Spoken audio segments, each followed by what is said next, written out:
Hello class. Today I would like to talk to you about large vehicle parking on Penn State Main Campus. Hi, my name is Zane and I'm a junior at Penn State. My proposal is written to Rob DeMayo, the Penn State Director of Transportation. So first I'm going to outline how this presentation is going to go. I would first like to talk about what I mean by a large vehicle, and then I'll move on to talk about how students with these larger vehicles are not able to fit into 2 of the 3 parking garages offered with the student pass here at Penn State after 4 p.m. on campus. I will also address the inconveniences of parking in areas where large vehicles can't actually fit. Next, I'll move on to my proposed solution to the problem, and finally, I will discuss some costs and benefits of these garages as well as the sources I used. As you can see on the screen, I am considering a large vehicle to be a lifted Jeep, which you can see on the left, or a standard sized truck, which can be seen on the right. These 2 vehicles sit off the ground higher than an average car, making it more difficult to fit into places that have height restrictions. Now let's discuss the problem.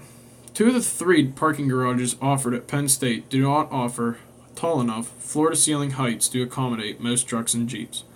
On the left, you can see the Nittany parking deck, and on the right, you can see the hub parking garage.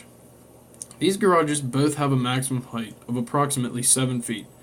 This makes finding parking in select lots very difficult for some students. If parking cannot be found, students may miss their class if they drove to a class after 4 p.m., or they may have to park over 15 minutes from the building they wish to enter. This map of Penn State that's on the screen has a blue square around the area where student commuters can always park other than at night. These parking lots are very inconvenient, but they do accommodate larger vehicles since they are just standard parking lots. The black box towards the center of campus shows an area where most of the classes are held. To walk between the 2 boxes is very large inconvenience, and it takes up to 20 minutes. My proposed solution to fixing this problem is the creation of a mixed-use parking garage, since there is not enough land to create more parking lots. A building would likely need to be torn down to create this new structure, but these garages can support taller vehicles due to their 10 to 15 feet floor-to-ceiling heights. When parking demands shift, the space within the garage may be converted to classrooms or even offices due to the flat floor design of the structure. A ramp just has to be removed between the 2 floors. This ability to remodel makes the structure a safe investment. Classrooms and offices may also be factored in from the start if needed. Universities around the country, such as Northwestern, are already starting to build mixed-use parking garages, according to Lisa Prevost, a writer for the New York Times.